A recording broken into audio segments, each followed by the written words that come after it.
Buenísimas, recontra buenísimas noches. Me encanta estar aquí. Mi Cristo interior saluda y bendice a tu Cristo interior. Tú que ya estás conectado, tú que te vas a conectar hoy, mañana, cualquier día, esta noche.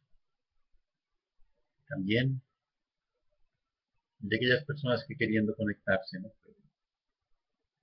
Hoy es martes 15 de octubre de 2013, octubre de 2013. El programa es el número 617, 600. Me encanta anunciarles que el próximo 2 de noviembre de 2013 en la Librería Panamericana a las 2 de la tarde haremos un seminario que se llama La Pareja. ¿Cómo se constituye una pareja? ¿Qué sé yo de mi pareja? Como persona y como familia. ¿Qué sé? ¿En esa familia ha habido asesinos o gente en la prisión o esquizofrénicos? ¿O alguna enfermedad? ¡Wow! Que ¿Cuándo nacen los niños? ¿Los debo programar? Qué interesante. ¿Qué es la primera polución en un hombre? ¿Qué es la menarquia para una mujer? Interesante. ¿Qué es la pubertad? Mm, ¿Cómo es la prosperidad en los negocios de una pareja? Interesante, ¿no? ¿Qué pasa en los años mayores? ¿Cuáles son los deberes y obligaciones de cada cónyuge o de cada miembro de la pareja? Deberes y obligaciones. El valor es 50,000 pesos por pareja, dos personas. 30,000 pesos si va sola. Informes e inscripciones 301-397-8087. Que el espíritu de sabiduría descienda sobre nosotros todos y nos ilumine. A mí para decir lo que debo decir, a ustedes para entenderlo. Estamos con el estupendísimo libro El lenguaje de los gestos en su entrega número 9 de la señora Flora Davis, americana. Dice así en el episodio de hoy: ritmos corporales, ritmos. Del mismo modo que otros especialistas en cinesis, el profesor William Condon ha investigado buscando patrones. De sus estudios surgió un fenómeno sorprendente y fascinante. En formas mínimas, el cuerpo del hombre baila continuamente al compás de su propio lenguaje. Cada vez que una persona habla, los movimientos de sus manos y sus dedos, los cabeceos, los parpadeos, todos los movimientos del cuerpo coinciden con este compás. Resulta interesante saber que este ritmo suele alterarse cuando se trata de casos patológicos o de daños cerebrales. Los esquizofrénicos, los niños autistas, las personas afectadas por el mal de Parkinson, epilepsia leve o afasias y los tartamudos están fuera de sincronía consigo mismos.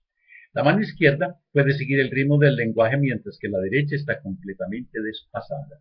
El resultado, tanto en la vida real como en las películas, es una rara impresión de torpeza, un sentimiento de que algo no está completamente bien en la forma de cómo se mueve el individuo. La sincronía de interacción resulta difícil de creer hasta que no se la ve en películas, puesto que en la vida real generalmente se produce en forma veloz y es demasiado sutil para ser captada. Sin embargo, en todas las películas analizadas por Condon, cerca de un centenar, siempre se encontró presente la sincronía, ya se tratara de norteamericanos de clase media, de esquimales o de bosquimanos del África. Se produce continuamente cuando la gente está conversando.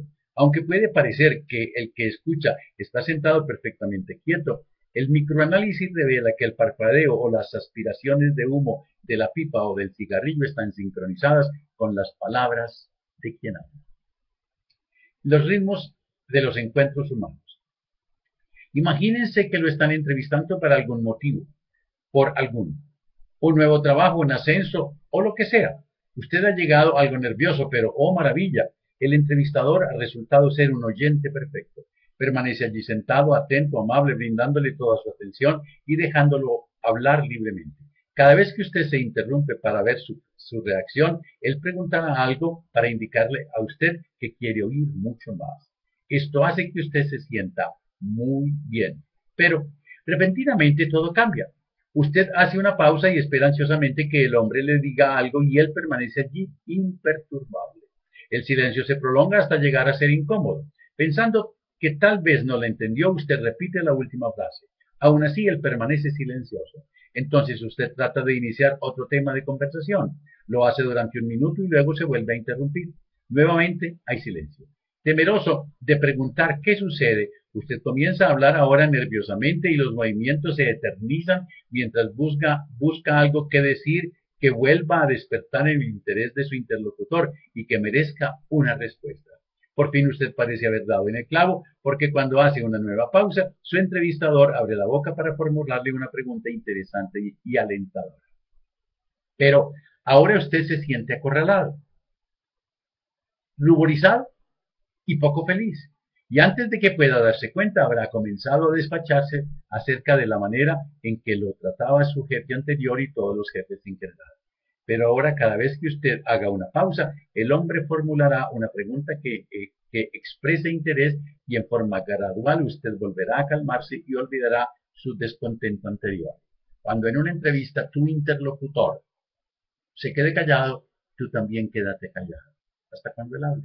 Pero así no dejes la sonrisa. El tipo de entrevista que he descrito no es habitual de modo alguno. Se denomina entrevista de interacción programada, un medio complejo y muy seguro de diagnosticar. Cualquier información que el sujeto, en este caso usted, pueda brindar es completamente irrelevante. E incluso su interlocutor, que está atento en forma aparente, recordará muy poco de ella. Lo importante no es lo que se dice, sino la oportunidad y la educación de lo dicho. Siempre que el sujeto habla, un observador o el mismo entrevistador registra la duración de una afirmación. Cada vez que él la formula una pregunta, toma nota de cuánto tiempo tarda usted en responder. La técnica del registro en sí es muy simple. Se efectúa mediante una pequeña cajita negra del tamaño de una caja de fósforos. A pesar de que la cajita puede parecer totalmente inocente, está conectada a un grabador y a una computadora. Cada vez que el sujeto habla, el observador aprieta un botón marcado con la letra A. Al responder, el entrevistador toca un botón marcado con la letra B. Los botones también se oprimen para asentimientos de la cabeza, sonrisas y otros comportamientos no verbales, y estos parecen estar claramente vinculados a las respuestas de la conversación. El resultado final es un registro cronológico exacto, una especie de índice que establece cuánto tiempo y con qué frecuencia respondió cada persona en términos científicos actuó. Y también figuran los silencios, las interrupciones. En este registro, el comportamiento del entrevistador podrá tomarse como patrón constante porque ha sido entrenado para contestar en el momento preciso, conversar el tiempo necesario y permanecer en silencio oportunamente. Los seres humanos son tremendamente regulares en el hábito de hablar y de escuchar. Si un hombre que pasa por esta entrevista de diagnóstico es vuelto a entrevistar semanas, meses o aún un año después, se comportará de la misma manera similar en la segunda oportunidad. Hablará corto y cada vez que lo haga será por un intervalo aproximadamente igual y reaccionará en la misma manera a la atención. Aparentemente, el ritmo de la conversación de un hombre es una de las características más constantes y predecibles, y según el registro mediante la entrevista de interacción programada, quedará revelada la forma en que el entrevistado se relaciona con las otras personas. Todos empleamos el ritmo de la conversación para interpretar las relaciones humanas. Si nos detenemos a pensar, podemos definir a casi todas las personas que conocemos por su manera de hablar. Hay personas que responden luego de una meditada pausa y hablan lentamente durante lapsos prolongados, como si, en forma deliberada, fueran tomándose tiempo para pensar mientras hablan.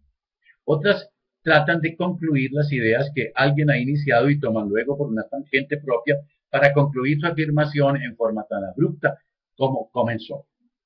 Si imaginamos a dos personas tratando de mantener una conversación mutua, tendremos una idea cabal de la forma en la que la acción recíproca de los diferentes ritmos puede afectar su relación.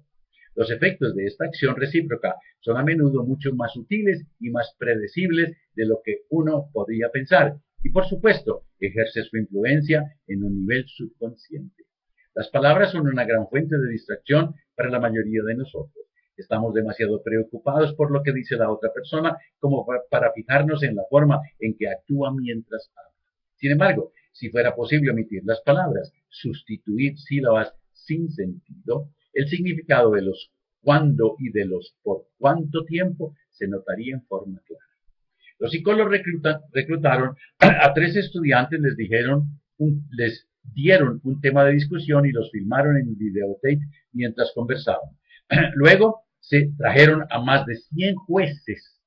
A la mitad de ellos se les mostró el video, a la otra mitad solo se les exhibió un show de luces, un panel que tenía 3 luces que se prendían y apagaban con el sonido. Cada una de las luces representaba a uno de los estudiantes y las 3 reproducciones exactamente el encuentro. Cuando se encendía la primera, significaba que un estudiante había comenzado a hablar. Si a los pocos segundos se encendía una segunda luz, este había sido interrumpido. Cuando no había luces prendidas, era porque estaban en silencio.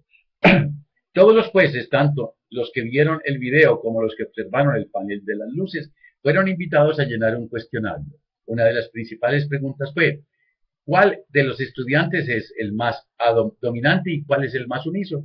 Los jueces que solo habían visto el panel de luces no tuvieron más dificultad para contestar la pregunta que los que habían observado la cinta. La cantidad de tiempo que habla una persona y la forma en que lo hace son factores determinantes para establecer la forma en que la gente reacciona frente a ella.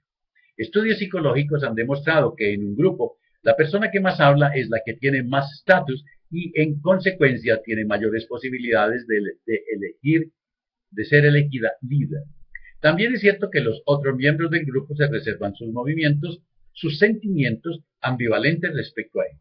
El que interrumpe a menudo probablemente desea dominar. El que tercia ansiosamente en cuanto se produce una oportunidad es normalmente un individuo emprendedor que no dice que la jerga de los ejecutivos tiene un arranque automático.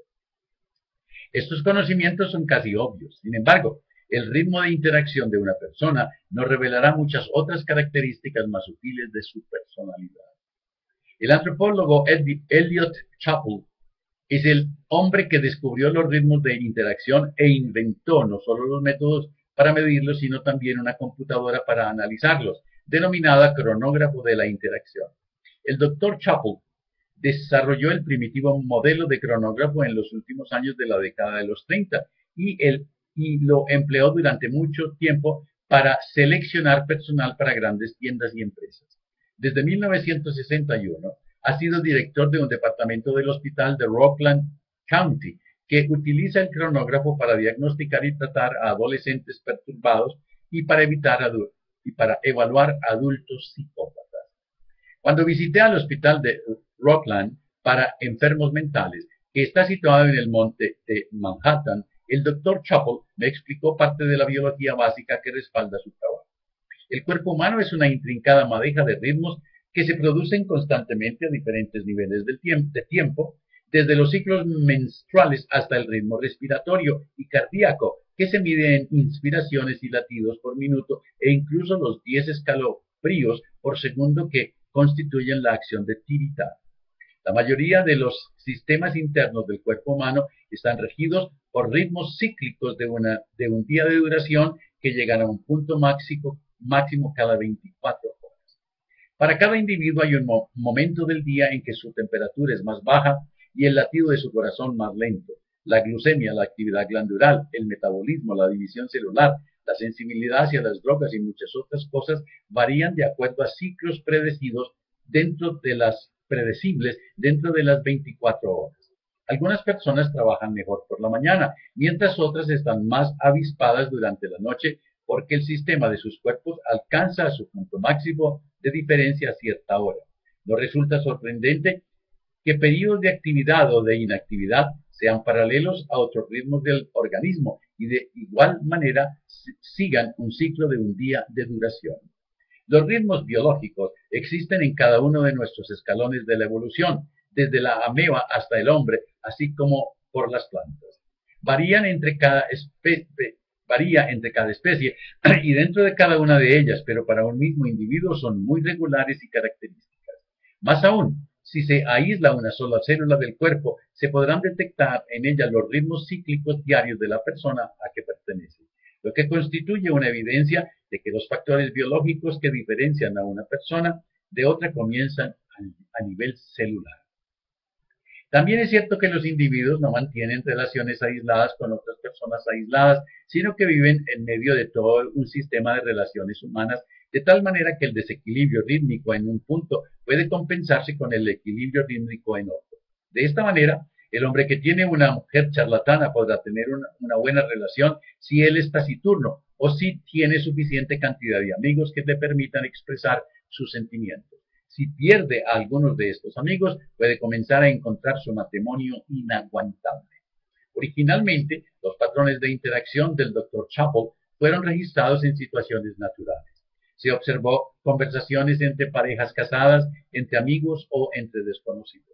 Sin embargo, aunque por lo general es posible determinar el ritmo de interacción de una situación precisa mediante trabajosos análisis estadísticos, es difícil lograrlo, puesto que continuamente una persona trata de adaptarse a la otra. Cuando Chappell trató de utilizar entrevistadores e incluso psiquiatras experimentados que efectuaban las mismas preguntas, el ritmo individual era notablemente diferente en cada caso. De este modo, Chappell comenzó a entrenar entrevistadores que programaran sus propios comportamientos, eliminando así el factor personal. Descubrió que los entrevistadores a los que se les enseñó no solo lo que debían decir, sino cuánto debían tardar en decirlo, cuánto tiempo esperar para contestar y cuándo controlar sus expresiones faciales, lograban registros consistentes y acertados. De esta manera se desarrolló la entrevista de diagnóstico estándar. Mediante ella se registra antes que nada el compás básico de cada individuo. Luego se le somete en forma precisa a exactas medidas de tensión para determinar sus patrones de reacción característicos. A partir de allí es posible descubrir mucho acerca de su personalidad y acerca de la manera en que se relaciona con otras personas. Comunicación por el olfato. No le ponemos cuidado y es importantísimo. La comunicación verbal y la visible, lo que en hombres dice cómo mueve su cuerpo, constituyen solamente dos de las formas más obvias de la comunicación. Los seres humanos también se comunican a través del tacto y del olfato, y en algunas oportunidades a través del gusto. Estos sentidos pueden formar una parte importante del mensaje total. A pesar de esto, es bien poco lo que conocemos acerca de ellos. Desgraciadamente, los norteamericanos subestiman la importancia de la nariz como receptora de mensajes. En realidad, somos tan reacios a olfatearnos unos a otros que muy bien podríamos suprimir el sentido del olfato. Es innegable que somos una sociedad superdesodorizada y parece ser que cada año los agentes de propaganda descubren un nuevo olor del cual nos quieren liberar. Vivimos temerosos del mal aliento, del olor corporal, de los olores en el hogar, de los olores genitales, a pesar de que es bien sabido que cualquier animal que se respete sabe que este tipo de olor es agradable y resulta favorable a las relaciones sexuales. Los chimpancés machos huelen la parte trasera, que se vuelve roja inmensamente grande, es decir, la vulva de la mona, de la chimpancea. También parece existir una definida tendencia a reemplazar los olores naturales por otros elaborados por el hombre, es decir, perfumes, lociones, para después de afeitarse y otras cosas semejantes. Debemos admitir que hay algo de grotesco en el empeño que muestran las mujeres en librarse de sus propios olores biológicos y desodorizar hasta el último rincón de su cuerpo para volver a untarse luego un perfume elaborado con la almizclada fragancia sexual de algún otro mamífero más amplio. Recuerden que los perfumes se iniciaron con Luis XIV y Luis XV. Luis XV se bañó 3 veces en toda su vida. ¿Por qué los norteamericanos se preocupan tanto por los olores humanos? Probablemente es nuestra inclinación antisensual. Sospechamos que los placeres de los sentidos porque forman parte de los placeres del sexo. Sin embargo, de todas las experiencias que nos acometen, el ruido y el olor son las dos más irresistibles.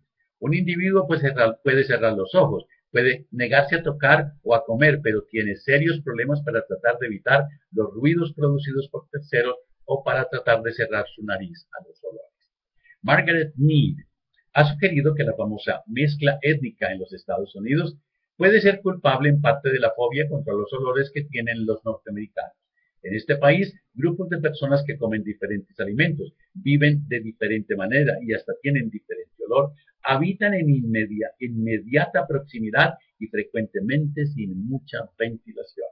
Los olores los olores extraños han sido siempre más difíciles de tolerar y los norteamericanos resultan muy sensitivos frente a ellos. En los primeros relatos de los pioneros del oeste, ellos se quejaban de que no solamente se sentían cercados ante la sola vista de vecinos que vivían en la otra colina, sino que también el olor de la comida que estos preparaban y que el viento arrastraba a 2 o 3 millas de distancia los ofendía. No todas las culturas son tan antiolor. Los árabes, según dice Edward Hall en su libro The Hidden Dimension, aparentemente reconocen que existe una relación entre la disposición personal y el olor. Los intermediarios que conciertan un casamiento árabe normalmente toman grandes precauciones para asegurar un buen encuentro. Frecuentemente piden oler a la presunta candidata y si no huele bien la rechazan, no tanto en base de una cuestión estética, sino porque hallan en ella un olor residual debido al enojo o al descontento. Más aún, continúa Hall, para los árabes los buenos olores son agradables y en forma de verse comprometido a otra persona. Oler a un amigo no solo es apropiado, sino aconsejable, puesto que negarle el aliento sería actuar como si tuviera vergüenza. Los norteamericanos, por otra parte, acostumbrados como están a no respirar en la cara de la gente, automáticamente transmitirán una sensación de vergüenza a los árabes mientras tratan de parecer educados. El sentido del olfato tiene una enorme importancia entre la mayoría de los animales. Les indica la presencia de enemigos y les excita ante la presencia de ejemplares del sexo opuesto. Sirve para delinear el territorio de cada uno, les permite seguir el rebaño si han perdido e identifican el estado emocional de otras criaturas. El sentido del olfato incluso funciona eficientemente en el mar. Se dice que es lo que guía al salmón cuando va a desovar. El hombre no tiene el sentido del olfato tan desarrollado como otros animales. Como era una criatura acostumbrada a trepar a los árboles, aprendió a confiar en sus ojos más que en su nariz. Hall sugiere que esta aparente deficiencia puede ser una ventaja. Puede haber proporcionado al hombre la capacidad de soportar aglomeraciones. Si los seres humanos tuvieran el olfato tan sensible como las ratas, estarían permanentemente sujetos al conjunto de variaciones emocionales de las personas que los rodean. La identidad de cualquiera que visita una casa y las comodidades emocionales de todo lo que en ella ocurre serían conocidas públicamente mientras persistiera el olor. Podríamos oler el disgusto de las otras personas. Los psiquiatras terminarían por volvernos locos a todos y los ansiosos nos harían más ansiosos aún. Lo menos que podemos decir es que la vida sería mucho más intensa y complicada. Tendríamos menos control consciente, puesto que los centros olfativos del cerebro son más antiguos y más primitivos que los de la vista. Recientemente, algunos científicos han afirmado que los seres humanos pueden estar, quizás sin saberlo, en la categoría descrita por el profesor Hall. El doctor Harry Weiner, un físico que trabaja en el laboratorio Spicer en Nueva York, ha anunciado una teoría fascinante y ciertamente asombrosa. Los hombres perciben olores más allá de aquellos olores que tienen conciencia de percibir, es decir, que existiría un sentido olfato subconsciente. Olores es quizás una palabra que se presenta a falsas interpretaciones. Weiner se refiere a ellos como mensajeros químicos externos que incluyen aminoácidos y hormonas esteroides, y no como sustancias en las que habitualmente detectamos un aroma, al menos en pequeñas cantidades excretadas por el cuerpo humano. Sin embargo, ellas son excretadas y pueden transmitirse por el aire y penetrar en el cuerpo de otras personas a través de la nariz.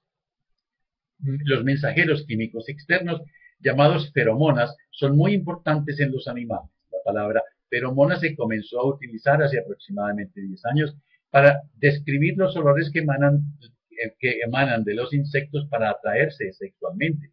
En nuestros días se sabe que casi todos los animales los excretan y que afectan el comportamiento de otros miembros de la misma especie. Son especialmente importantes en todo lo relacionado con el sexo, como lo demostraron los experimentos realizados con ratones. Si se, si se confinan 30 ratas durante el ciclo estrógeno de cada uno o el ciclo en que entran en celo, se produce una situación caótica. Si se agrega solamente un ratón macho, todos los ciclos estrógenos vuelven a la normalidad, excepto que ahora funcionan en sincronía.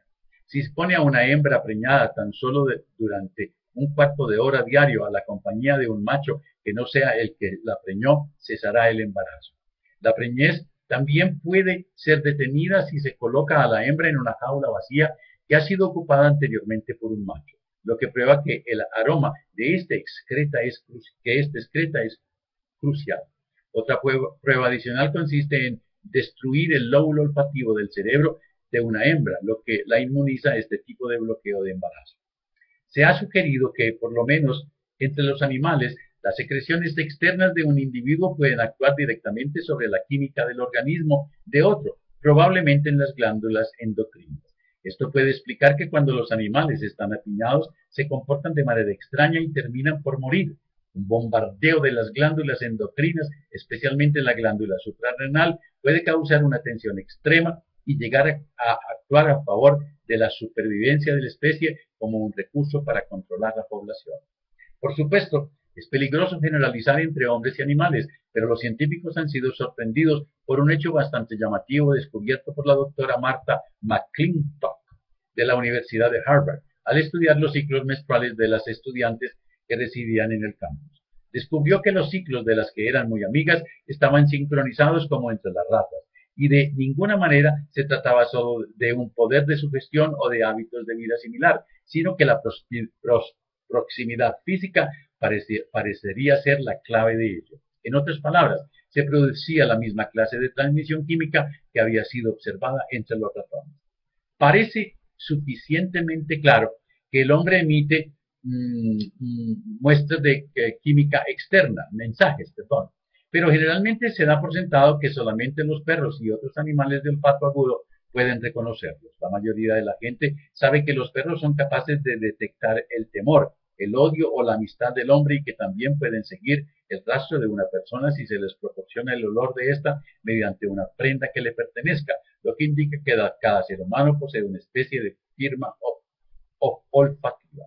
También es evidente que el hombre excreta hormonas. Los perros de policía, a los que se les hizo oler progesterona, fueron capaces de identificar maderos que habían estado en manos de mujeres embarazadas o de mujeres que estaban en la segunda parte del ciclo menstrual, ya que en ambos casos el nivel de la progesterona asciende.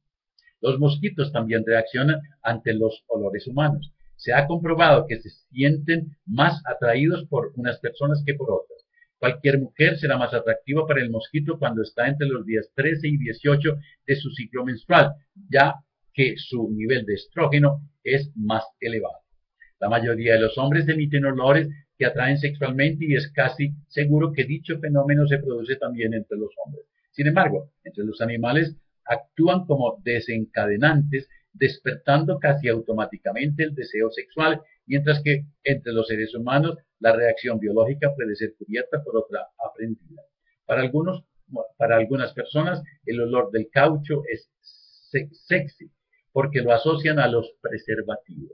Para otras, los olores biológicos naturales del cuerpo pueden resultar